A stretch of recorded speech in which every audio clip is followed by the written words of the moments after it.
All right, you see my screen all right? Yes. All right, good. All right, this is my real fancy title slide.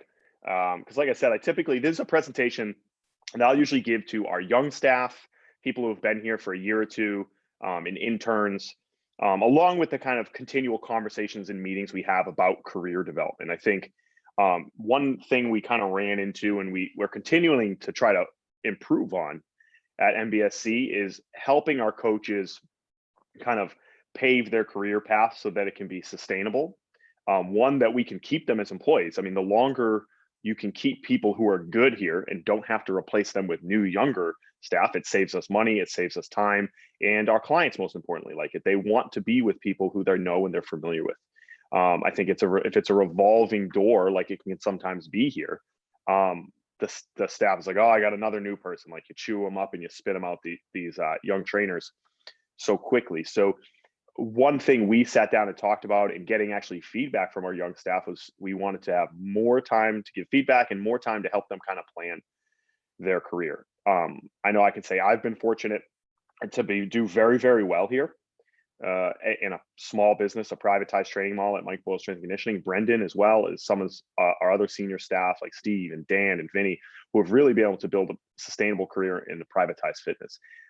But that's not always the case. In fact, my experience is that isn't the case for a lot of people. We know the average career length of a personal trainer is something like 5 years before they tend to get burnt out, aren't making enough money, or those are the people that end up, selling real estate or selling insurance and switching their career because they're just like they can't make it work.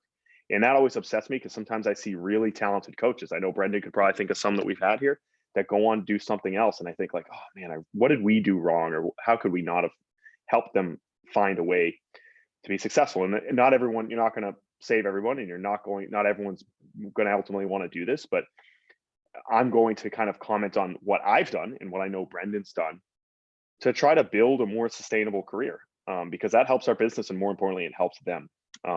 So take what you will, everything with a grain of salt. I mean, you're going to get advice from someone who eats large buckets of ice cream and has a tattoo on his leg to get free beer for life. So, I mean, take it all in context and take your advice from me. But I'm not going to speak on anything that I haven't done personally and that I haven't gone through on my own. I'm not going to sit here and going to try to give you career advice as like a professional development coach or a business coach. That's not who I am. I am a strength and conditioning coach, a massage therapist, and a business owner.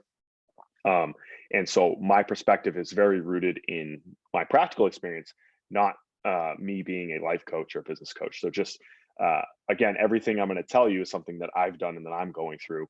And so my perspective is obviously going to be unique to me. And I know Brendan and Chris were saying before this, they really like it when this is a Q&A. So please, after this, let's have a discussion. This presentation normally takes me around 45 minutes. So I'll probably have some time left, a substantial amount of time left to have some conversations and questions that we can go over. Kind of more practical application from your setting, because your setting might be different than mine. It's important to realize here at Mike Boyle Strength and Conditioning, we see 50% general population, 50% athletes. Athletes being kids who are 12 to professional, adults, of all ages. We run groups, personal training, small group, semi-private. We kind of have a little bit of everything. So your setting might be different. The way your business runs might be different. So maybe we have to give input differently.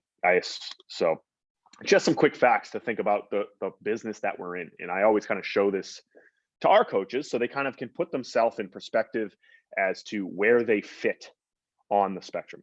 I hope that when you signed up to be a personal trainer or a strength and conditioning coach, you did not think you were going to be getting banker money. The number one thing I would recommend all of them when they stop comparing your salary and your income to your friends that have a finance degree. Because they're probably going to start at a much higher salary. You probably don't even have a salary, and that's fine. None of you got into this because you probably want to be a millionaire. You probably got into this because you enjoy fitness, you enjoy helping people, you enjoy the atmosphere you're in, and that's fine. And you can make a really good living and career doing this. I just think you have to be smart about how you manage your time, your energy, and your hours. So quick facts. Obviously, hourly rate could range pretty widely. You see about $10 to almost $50. If you're in a more populated area, if you look at the highest base salary down the side, you're probably going to make a little more money based on the cost of living around there. So if you look at a coach in San Francisco at 70 grand, I don't think that would even buy you a postage stamp in San Francisco.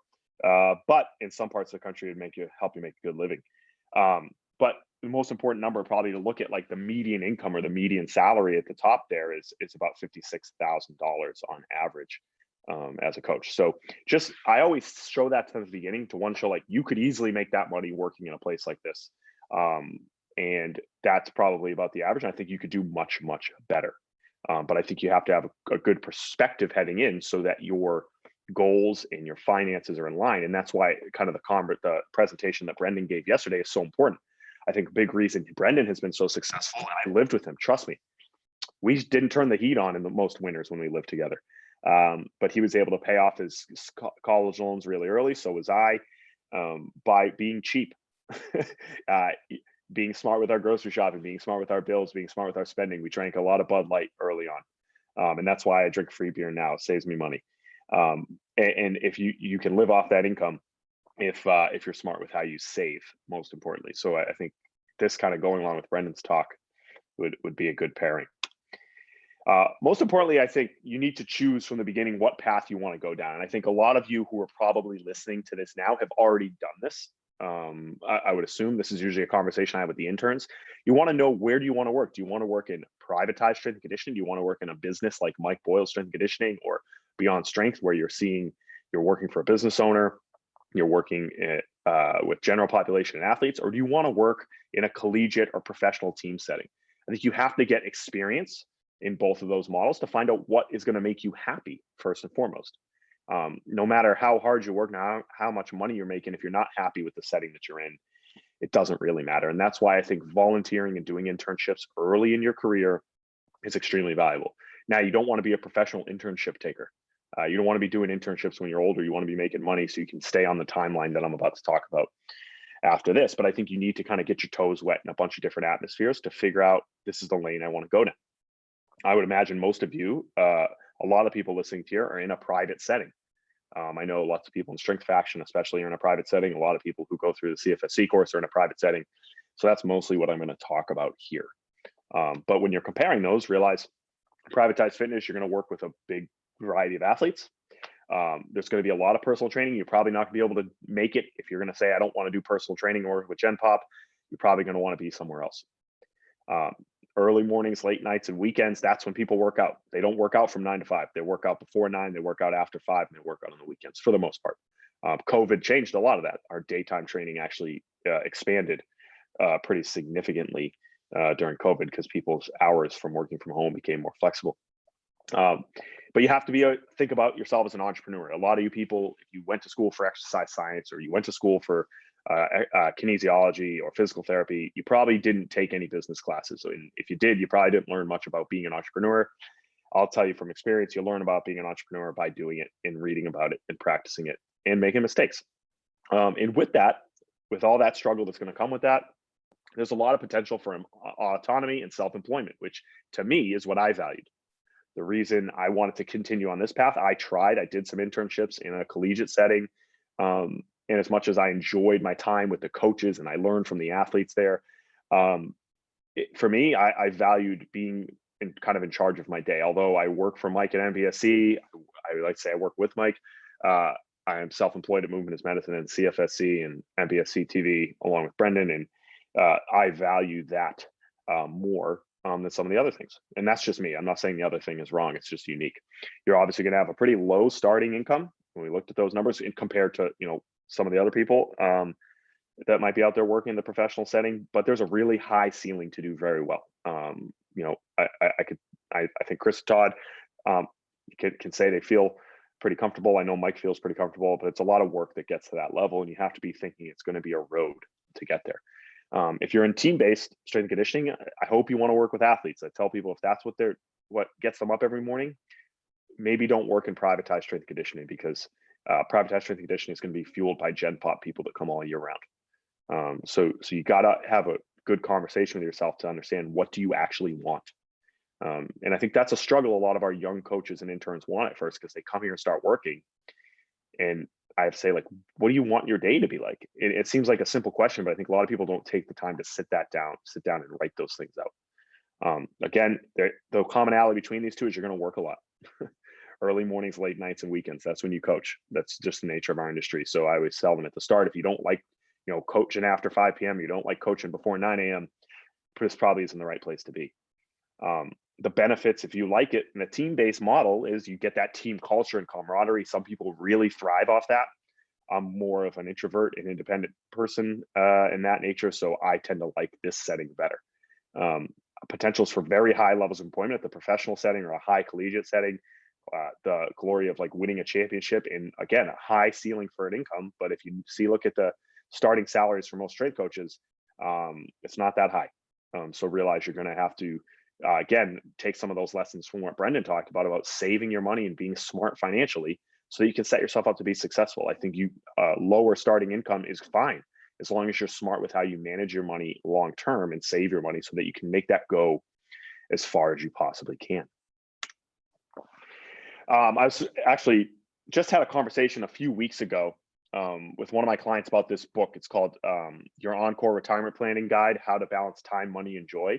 And it's something I kind of just added in here because it makes a lot of sense to me. And I actually haven't read the book. He was telling me about one of his, the author, Glenn E. Frank, works for one of my clients, and this is his book. We were talking about retirement planning, but he talks about how you're always in this balance, in this algorithm of balancing joy, time, and money. And different parts in your life, in your career, you're going to prioritize different things, right? Much later in your life, you're going to prioritize your time so you can maximize your time. But in the middle stages of your career, they say, in your 30s, you're probably maximizing income. So you're going to have less time. You might have less joy, but you're going to have a little bit of that on the side. And so you always have to think you're making trade-offs. There's only so many hours in a day. You only have so much energy to put into your career, your life, your family, your hobbies, that you have to realize it's always going to be a trade-off. And during the 20s and 30s and probably a nice chunk of your 40s, it's going to be about earning income. So your time and some of your joy, some of your extracurricular pleasures are going to have to be reduced. But that's an investment for your future to try to get yourself ahead. And that's just the truth of it. Anyone who tries to tell you that they're absolutely balanced at all times probably doesn't make a lot of progress in one direction or the other. I think that the idea of complete balance is a myth. I think that ultimately you're making deliberate trade-offs and making choices and being deliberate with your time and being deliberate with your energy to get somewhere. So whenever I'm kind of heading into a new phase of life, when I'm taking on new projects and new challenges, I try to think about like, okay, what am I going to prioritize and how am I going to shift my energy around throughout my week, throughout my day, throughout my month to maximize it the way that I want. So no matter what setting you choose, whether it's college and professional or if it's privatized, it's going to start with a lot of work. Anybody who tries to tell you that you don't have to work hard, there's a 4-hour work week, that you can have like a lifestyle job and have a career as a coach, that's not true. And if you think that, I got some beachfront property to sell you in Iowa. So you got to work. And the commonality I found with some of our coaches when they come in here is that they're not fully in tune with the amount of work you're probably going to have to do early on to build a good foundation to have a career that's successful. And I still work a lot now. I was working yesterday before I spoke, and I was working just now before I spoke, but it was time that I chose to spend working. Like I said, I try to have autonomy on my day, but you're going to have to work to be successful. It's just the nature of the business, and that's really the nature of every business. Right. And so I always try to break down realistically in the numbers. I know Brendan does this a lot, thinking about saving and managing its income. And this is like what I talk to our coaches about, how to think about how much money you're going to make each year. And so, an average coach who's been here for a year typically gets to looking something like this. They're doing, 20 PT sessions a week at about $35 an hour. They're coaching 20 group hours with athletes for around $20 an hour, or with adult groups. And that'll average out to, if you're thinking 50 weeks, to say you take 2 weeks off a year, or where you're not working, have some irregularities in your schedule, it's going to come out to about 1,100 a week over 50 weeks, right? And so this is just an average, right? But I think if you want to understand how to manage your money, like Brendan was talking about, you have to know what you make. I think a lot of people don't intentionally plan their week and think, if I want to make 55 grand a year, how many hours do I have to work? What type of hours are they? Are they group hours? Are they PT hours? And kind of understanding how much money you're going to have so you can set a budget and set a schedule and plan your money. I know all the coaches here that are successful in make enough money to live comfortably do that. I know Steve does that. He's very detailed. Dan does that. He's very detailed. Vinny does that. He's very detailed. That wasn't a skill for me. I'm not a detailed, organized person. Brendan's life is a spreadsheet. I don't even want to know how many Excel spreadsheets Brendan has on his computer or on Google Docs, but it's a lot. But if you don't intentionally do that, you can't manage your money and your time more effectively, and you can't figure out how to add more money or how to add more time to your day or to your week, right? So that starts with that. I think we early on had a lot of coaches who would just take whatever PT clients came to them, they take whatever group hours they came to them, and then there'd be variety in their paycheck week to week. And I'm like, you're not intentionally planning your time and your energy and your money effectively. And I think you need to do that if you're going to have a sustainable career in this field. So that was an estimate. This is actually from speaking with a coach and looking at a coach's schedule that was with us, in looking at like how they manage their life and manage their energy. And this is important because if you don't block time to have a normal life and recover and regenerate, you're going to burn out quicker. I think every coach is going to go through a burnout phase because there's a high energy exchange in what we do. You have to work longer hours, so you hit that wall. I think I could imagine most people listening have hit that phase where they're like, shit, I don't know if I can do this anymore. But this was a coach who was making 56.5 a year, and they were doing about 24 PT sessions a week, so that's pretty good. Totaling about to $840. They were doing 10 athlete group hours a week for about $200. And they were doing adult group hours, which pay a little bit more, for $90, right? And actually that's off. It should be $10 more. So it was $120. And so that was coming out to about a little over 1,100 a week at 30.5 hours, right? So they wasn't even a 40-hour week, but they get their benefits with that. They get their insurance, they get their retirement, all that factored in at about 30 hours a week. So what I tell everyone to do is plan early days and late days, right? When you're early, you can't be in at 5 and out at 8 or out at 7 every night of the week. It's just not going to work.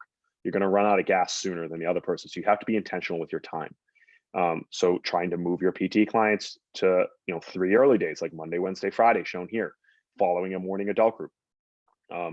Then intentionally scheduling your work, eat, and rest in the middle of the day. If you're not intentional with your time, you will schedule over it. I have done that. The times I was out of shape and unhappy and tired is when I just would say, oh yeah, I could take that PT client at noon, instead of saying, yeah, I'll meet with the PT client and see if there's a way I can be flexible, if I can put them with another client or move my schedule around to accommodate it best so I can still have time for myself. And I'm not saying not to work. That's not what I'm saying at all. I think that it's about being more intentional at times so you can deliver more of yourself to the people that you work with. So this allows that client, this coach, to come in early some days and leave a little bit earlier on other days, and come in later on some days and work a little bit later on other days. And this is literally taken from like what my schedule looked like and what this actual coach I'm referring to schedule looked like during the week. And this was a coach that had been with us for about a year. And so not a bad start for someone who's pretty new, filling up their hours. If you're working to get new PT clients, marketing yourself, advertising yourself, making it known to the people that you work for, especially if you're in a small business, that you want more clients. I know with us, the squeaky wheel gets the grease most of the time. Like if they're really anxious and they're a go-getter and they're enthusiastic and they want to be here, we're going to give them more work, as opposed to someone who kind of comes and goes and doesn't necessarily try to go out of their way to ask for more work and ask for more things to do. And it's important to realize it's going to take a long time to start to make some money for some people. This is actually, I use this in my presentation. I talk to the coaches at UMass. I go back to UMass Amherst and talk to them once a year and talk to their kinesiology students. And I take them through kind of the timeline of what my career looked like. I started interning here in 2008. I coached about 576 hours for free, something like that. I think it averaged out to. We give a stipend to our coaches. I used it for continuing ed. I just immediately turned it over into a course that was coming to the gym. Then 2009, I coached minimum wage for about 600 hours. I was working at a gym at the school, and I was working in an ice cream place, coincidentally enough. And I was actually doing personal training for my boss's daughter for free at the time, until I got my actual personal training certification, because I didn't even have one at that point. Then I was coaching for school credits at a gym at the school. And I was coaching for about $10 an hour for 700 plus hours. I got a lot of experience in this time. I still was making little to no money. I think in about 2011 is when I got out of college, and I had to start to, pay rent. I think I got out of college in May. I moved in with Brendan and Anna and Henry and a couple of our other friends in October or September, somewhere around then. And I still was interning at college for about 10 hours a week. So that's free work right there. I was coaching full time for about $11 an hour. And I started speaking at workshops already. I just started to find places to speak, whether it was at UMass Amherst as a graduate, or I remember I went to the Nestle factory up in Haverhill. I spoke to their staff about wellness, getting any experience I could public speaking. So still not making a lot of money. We were splitting our rent 5 different ways in this apartment. I think it was like $400 a month. I was able to manage that. And like I said, Brendan wouldn't let us turn the heat on in the winter. So we weren't spending a lot of money on utilities, and we were just splitting 30 racks of Bud Light, I think, every weekend. So, but then another year goes by, I make a little bit more money, get a raise. I keep speaking for free. I'm making a tiny bit more money. And then we decided to just go right into massage school. So I'm doing my continuing education. I'm coaching full time for $13 an hour, and I'm continuing to speak for free. I haven't gotten paid $1 in this 3 years of public speaking, and that's perfectly fine. But the reason I show this is not for you to say, "Oh, poor me," but to show you that this was a really formative time in my life. I got tons of hours of coaching, thousands of hours of coaching experience in a really early part of my career. I graduated college in 2010, so I kind of had a head start interning here early. But I got my feet wet. I learned how to coach. I learned how to communicate. So then when I started to get a little bit older and I had the demand to make more money, to pay bills, to pay utilities, to support my life, I already had a lot of experience under my belt. And more importantly, I was surrounded by people to help me learn. So I always say that you guys can actually do this now. So I would say, think about the 5 people you spend the most time with. I'll give you a second. Like the people who you work with, or your family, the people who are your friends, the people who you literally spend the majority of your time with in your life. And then I said, give them a score 1 to 5, 1 being the lowest, 5 being the highest, on their happiness, their income, their social status, their health, whatever. Those are pretty good metrics, I think, that you could use. And just kind of, you don't have to necessarily write it down, but think about where they kind of fit on that scale. And I think if you average those out, you probably looking at someone that looks like you. And I think it's a cliche to say that you're the average of the 5 people you spend the most time with, but I think it's actually very, very true. And the reason I showed that last slide, showed this, is like during that period, I was surrounded by amazing people to help me learn. And I think early in your career, especially, the most important thing you can do is surround yourself with amazing people. I think it's true of your whole career, especially as you enter new phases. But this is when you're really developing yourself as a coach and as a personal trainer. So I would say, like, don't underestimate the power of negative, unmotivated, and lazy people, and the impact you can have in your career. Like, it can have a really negative impact on your career. I've seen it happen to coaches here. They might be with us during the week, but the way they spent their nights and weekends pretty much took them out of the running to be able to continue to develop their career. But equally, you shouldn't underestimate the power of having super friends, people who help lift you up, people who help develop your skills. Because if you're continually in an environment around people who are helping you grow and who are demanding more out of themselves, you're going to start to demand more out of yourself. And that's just the nature of it. So that point in my career, when I'm talking about, not necessarily making a lot of money, working a ton, splitting rent with my friends, these are the people I was surrounded with. So, you might see some familiar faces here, people like Anthony Renna, people like Rich Staub, Brendan, Marco, Kyle Holland, Scott Hansen, Dan Gableman, Garnett, who's on this call. Nicole was my intern director, obviously Mike Boyle, all our roommates down in the bottom right there, like Henry and Anna and Ricky and Brendan. I was surrounded by people who were growing themselves, who wanted to get better as coaches, who wanted to get better and build their career. And so I developed those habits. I didn't have a lot of the habits of intentional learning and growing and coaching until I surrounded myself with these people who did these things already. And most importantly, probably the staff at MBSC. I was surrounded by people who wanted to continue to coach and grow, and I had to continue to push myself to do that as well. So I think if you're early in your career and you're listening to this, I think it's important to look around the people you're working with and think, is this the best environment for me to grow in? I think if you work at a place like Beyond Strength, or you work at a place like MBSC or Train Smarter and Harder, you know, that you could say yes. That might not be the case where you are. So maybe I don't necessarily think you have to necessarily leave your job, but you should find a group. Like, that's the value of something like Strength Faction, that you're surrounded by people and you're communicating with people consistently who are vibrating at a higher level to try to get you there. And if you're not at a place where you feel that, and you're not at a place that makes you happy, go find someplace that does. Even if it means you take a little pay cut or you have to drive a little further to get to work, if you can make it work, it's probably a worthwhile investment to do that. And in your time there, take advantage of the people that are there. This is something I say to our interns right when they start. This is something that was said to me when I was an intern, is to have a notebook and write things down. You're surrounded by all these people. It's a fast pace on the floor all day. Take the time. If you notice someone coaching something that's interesting, write it down. Ask questions. I know Mike always says in his presentations, you can either look stupid or remain stupid. I'd rather choose to look stupid so I don't have to remain stupid. If you don't understand something, ask a question. Lots of times our interns are kind of too timid to come up and say, hey, Kevin, like, why'd you coach it this way? Or what should I do when an athlete does X? I would prefer that, because that means they're getting better. Even if it's like they have to pull me aside at the end of the day or send me an email because I had to run out the door at the end of the night, that's fine. I'd rather someone ask for feedback. And that's something that we've, as an older staff, as a senior staff at our gym, has tried to get better at, into intentionally giving feedback or setting aside meetings every few weeks to have face-to-face and one-to-one for 15 minutes to give feedback and get feedback on our management as well. When you get feedback, reflect on it honestly. I think we have to be open for someone to give you negative feedback or criticism so that you can grow and grow from that. I know for me personally, Nicole Rodriguez pulled me in and said, you're not loud enough. You know, no one can hear you on the floor. You're too quiet. You're too shy. And so for me, I had to go out of my way to try to be more extroverted to be a coach, because that wasn't naturally something that I had in me. I could have gotten defensive. I could have thought like, oh, that's ridiculous, but I wouldn't be working here.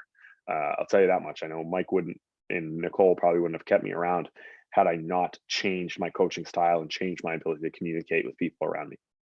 And then more importantly, continue to seek more experience, ask for opportunities. Like I said, the squeaky wheel gets the grease.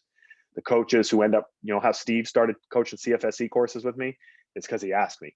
He said, hey, I really want to do this. And I thought like, oh, this kid is pretty young. He's pretty new, but he's enthusiastic. And Brendan and I were coaching all the courses at the time in Marco. And we're like, all right, let's bring on Steve. And now Steve, next to Brendan and I, coaches the most courses out of all of us. He's flown all over the world, taught courses everywhere. He's making a good living from doing that. But he took the time to ask me and took the time to learn how he could get better and improve his skills so that he could be a teacher, be a communicator in a continuing ed field.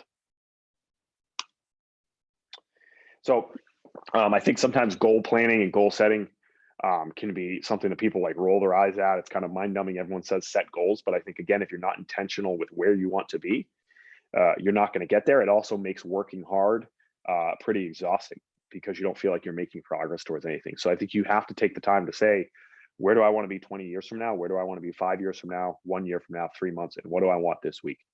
So for instance, on Sunday, I plan out my week. I write down a bunch of stuff in my notebook. I'll go through my Google Calendar, make adjustments, plan out, try to think through each day, just even in my head, and do that. And then from there, you can start to think about, what do I want to get done in the next 3 months? What do I want to get done in the next year? And if you're not intentional with that, time goes by really quickly. Like, I can't believe it's a year since COVID started. But in that time, I can think like, oh, we actually did a lot. We got a lot done in our business. I got a lot done in my relationship because of that, because I took the time to plan it. But time goes by really, really, really quickly. And if you're not careful, all of a sudden you wasted months or years because you weren't intentional with how you planned it. And so I like to use this outline from a passion planner. I don't actually use the passion planner itself anymore. I just kind of write it down in my own notebook. It's cheaper, but the passion planner works really, really well. I think they're not that expensive. It's like 20 something bucks. But it forces you to actually write down your wish list, your lifetime plans, your 3-year plans, your 3-month plans, your 1-month plans, and then write down the behaviors that are going to help you do that. The behaviors are going to drive you to do that. So it's intentional planning with your time. I think sometimes people have goals, but they don't actually write down the behaviors to support them. And that's really, really important. And then they don't write out in their schedule when they're going to do them, right? Like, the reason I came in early today is because there's a project I've been working on for CFSC, and I wanted to get a lot of work done. So I put it on my schedule and I planned to speak at 1:30 today because I knew I could get this done first. I planned it weeks ahead of time. I live off my calendar. I live off my schedule. And if I didn't have it, I'm not someone who's naturally organized. My schedule would go down the drain. So I'm someone who really needs to thrive off the structure, because if I don't have it, I wouldn't have a shot. Right. And I think it's really important to have goals because it can make work easier. If you have a goal that's out on the horizon for you, working 50, 60 hours a week, working early or working late is a lot easier to do, uh, because you know that you're getting somewhere, you're making progress. You have something that you can see out on the horizon and you can start to see how you're making progress towards it. And so like when I talked to a lot of our younger coaches who are working a lot, I have some that are, coaching 30 PT hours, they're coaching like 15 to 20 group hours. They're working a lot. They're actually making some good money. But these are like the coaches that I fear that are going to have burnout, because if they don't have something that they're going to build off of that, you can only trade dollars for hours so long before you start to run out of gas. If you don't have a bigger goal that you want to work towards next, or skills that are going to stimulate you and develop you, then you get exhausted. It doesn't matter if you're making pretty good money, right? So I was liking it to pushing a sled versus, trying to push a boulder up a hill, like Sisyphus, right?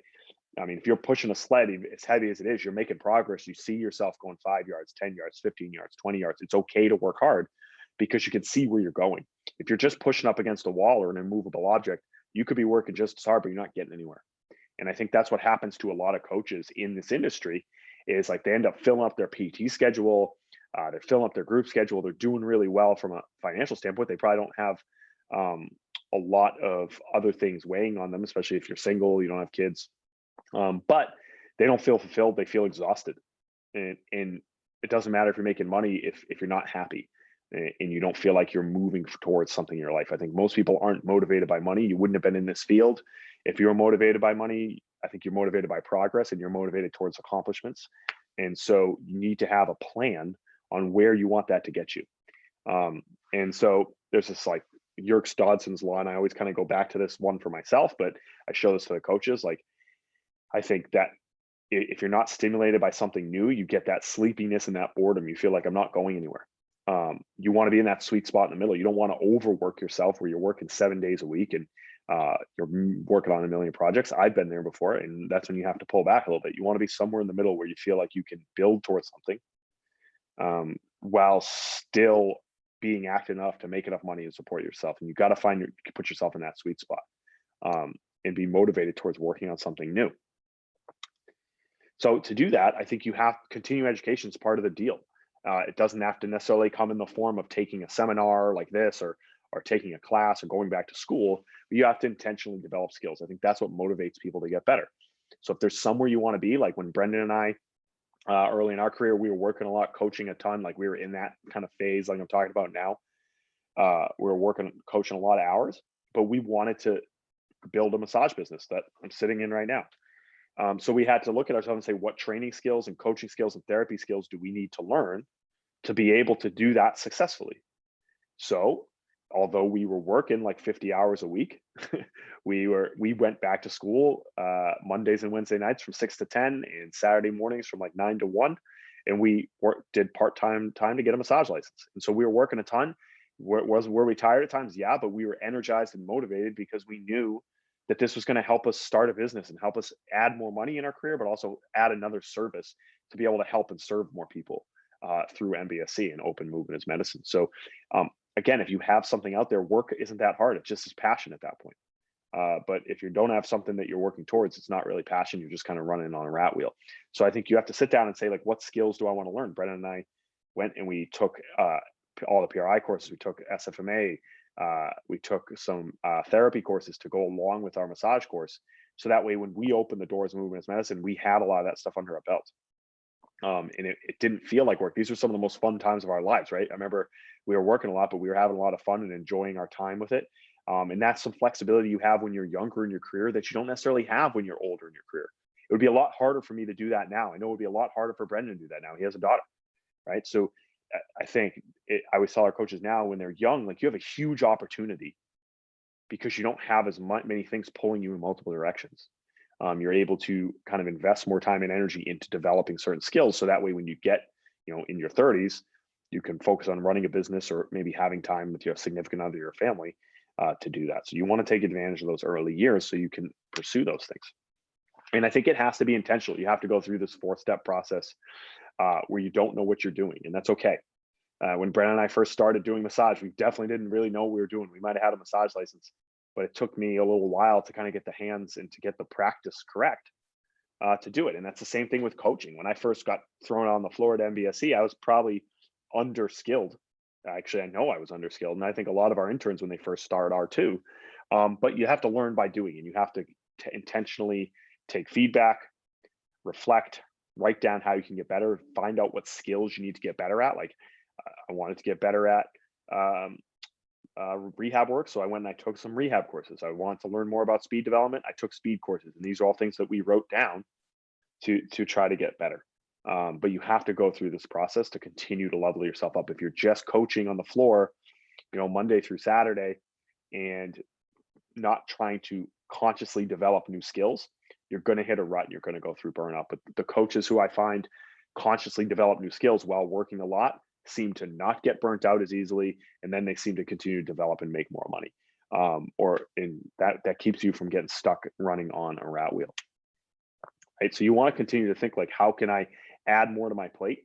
And do it in a way that still allows you to breathe, right? So if I look at kind of what the progression a lot of us go through in our setting is, we have people who start interning, then they start coaching part-time, doing groups. They're usually coaching somewhere else or have some other side job. Once they start to fill their schedule, personal training clients, they can transition into being a full-time coach for us. And in a good time of the year, like we had a coach just do this recently, even like with COVID, to going full-time. So, I mean, we've only been open, back open since July.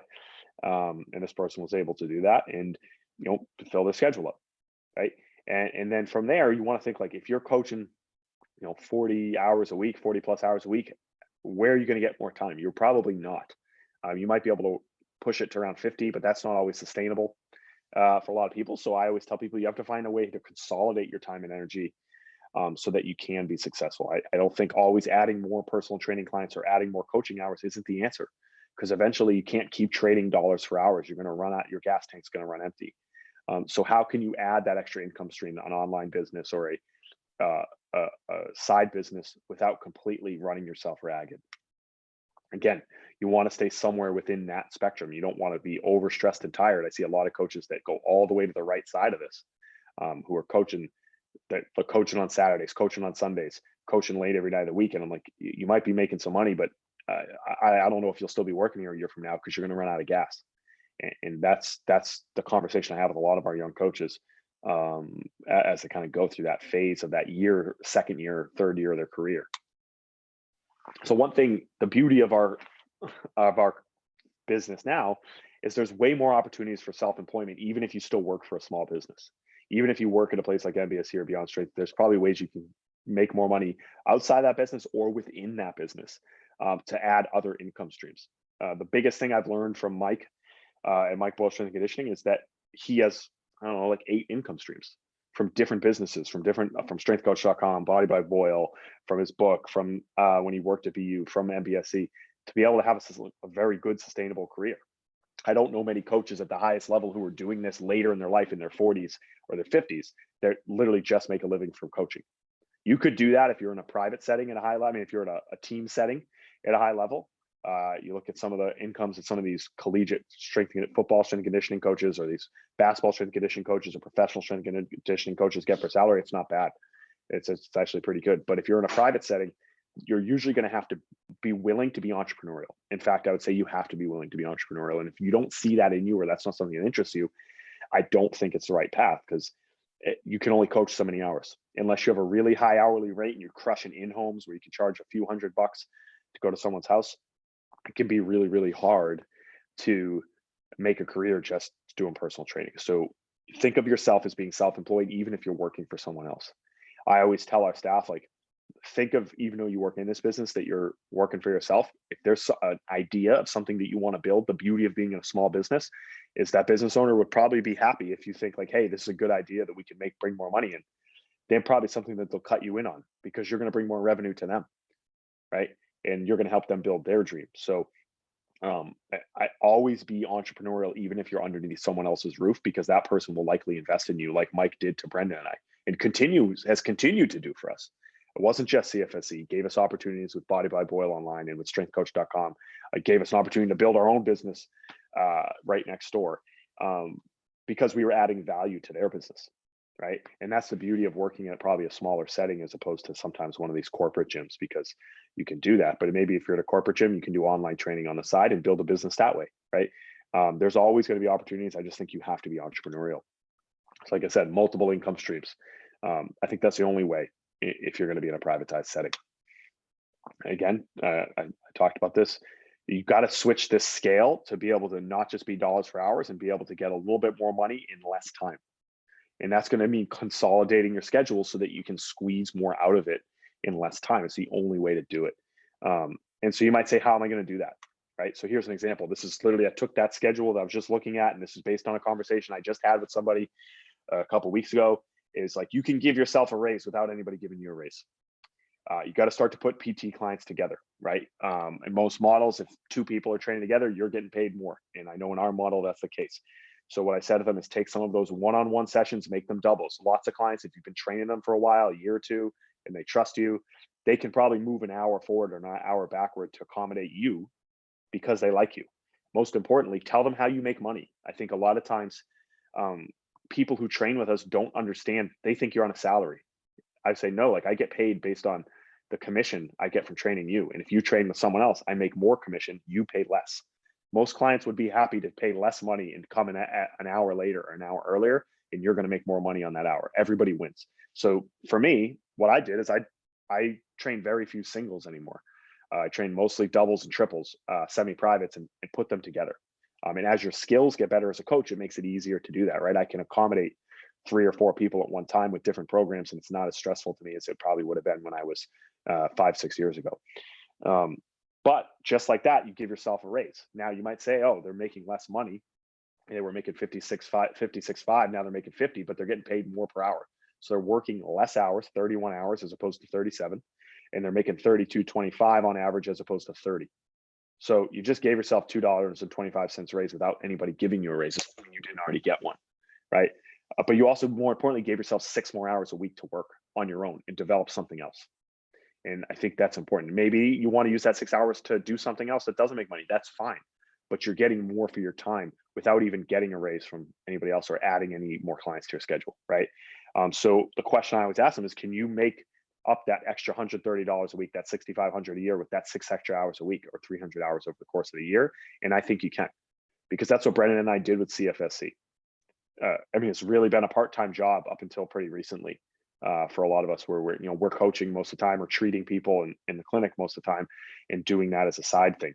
And now it's my main stream of income, to be honest with you. So I think that, most people just need to be more intentional with their time. Like now, if you open up those 6 extra hours a week to work on something else, all of a sudden you're able to squeeze a few hundred extra more out of those 6 hours. So now you're probably making 60,000 a year, 65,000 a year as opposed to 56, right?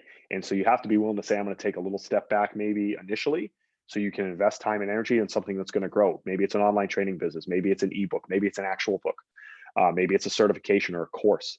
Maybe it's a nutrition offering for the business, this training business that you work with, like Vinny is doing for MBSC, that he's doing pretty well with right now. Maybe it could be any of those things, or the online training like Steve and Ken have done for us. They took a step back from a little bit of their PT and a little bit of their group to develop something that makes them money while they sleep and makes them money while they're coaching other people, right? If you're always trading dollars for hours, eventually you get burnt out. So you have to, I always tell them, look at your schedule, find ways to push people together to open up time to begin working on something else, whether that's for the company that you work for, pitch something to them. That's what I encourage them to do here, or build something outside of that. The beauty of the world now is how interconnected it is. You can make a living without being in a gym in a brick and mortar. You see plenty of people online who probably aren't even great coaches. I'll be honest with you, who are making money online in the fitness space because they've put the time in to try to develop a business. And a lot of these people don't have business degrees. You can be entrepreneurial now easier than it ever has been. And you have to learn as you go. Like I didn't know how to do a lot of these things that Brendan and I do on a daily basis now. until I started working and running a business. So you got to then ask yourself, if before it was training and treatment and coaching skills do you have, now you have to ask yourself, what business management and communication skills do you need, or whatever it is to support that business? Because I didn't have any of this formal education in school.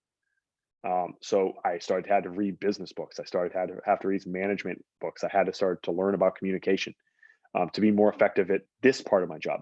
These are demands you probably don't have when you're just in the first few years of your career, when you're first developing yourself as a coach or a therapist or a personal trainer. But if you're going to continue to level up, you have to take maybe some of that time, like I said, that you open up your schedule and learn more about business, or start to develop a business and learn on the way. Learn about how to manage other people or communicate with other people so you can do that effectively. And that'll pay off probably 10x on the time that you're spending. Right. Again, going through the same intentional process, but instead of learning coaching and therapy skills, I had to learn marketing skills, management skills, video production. I had just built an entire video studio in the room over for NBSC TV and for our Zoom training that we're running now. It's a huge part of our business again now at NBSC. So we can have a dedicated space. I had to learn about lighting. I had to learn about video editing and production. So now I can at least get it set up and then hopefully get someone else to set up and run it. Right. But this isn't something I would have thought I would have had to learn when I was at UMass Amherst. Not even close. But being able to develop those skills have allowed us to reach more people at NBSC, to serve more people at NBSC, and more importantly, to drive more revenue. Because at the end of the day, money isn't everything, but it gives you the freedom to have the life that you want in that time, money, and joy balance most effectively, for you to have a long and sustainable career.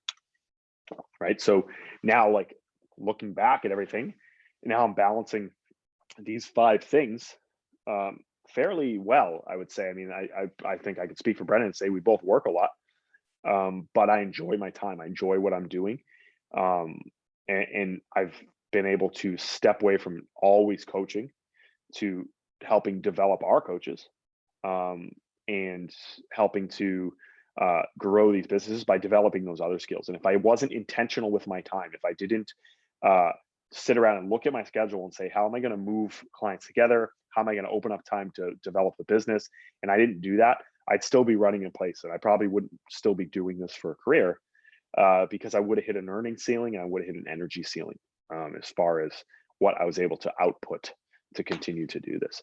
And so what I ask you to do as a coach is literally sit down, look at your week, look at your month, and say, how am I going to start to get more money out of my time and open up more time so I can start to develop other things, whether it's an educational platform, a certification course, an ebook, a book, something as another stream of income to help you grow yourself as a coach.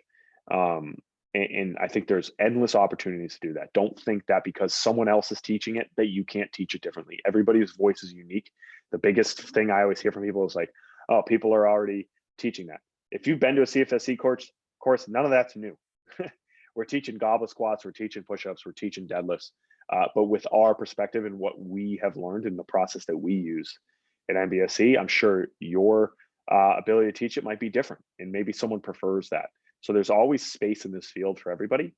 I just think that you need to be willing to be intentional and to take that leap of opening up time into doing it, to be entrepreneurial, to be able to have some sustainability ultimately in this career. And so I know that's a pretty broad overview. Kind of, I wanted to give you my what I did in my career to be able to give myself those opportunities. And obviously, I'm very fortunate to be at the place that I am, because there were opportunities that were available. But I think a lot of that comes from surrounding yourself by the right people, like the people in Strength Faction. Like that's the crowd you want to be in, because that's where opportunities come to. Being in the right room from the first place goes a really, really long way. So I would really like it if we could get some discussion, some question and answer here based on this, because I think that that's probably the value. And when I tend to do this with the staff, that's usually where we get the most out of it. So I think I'm at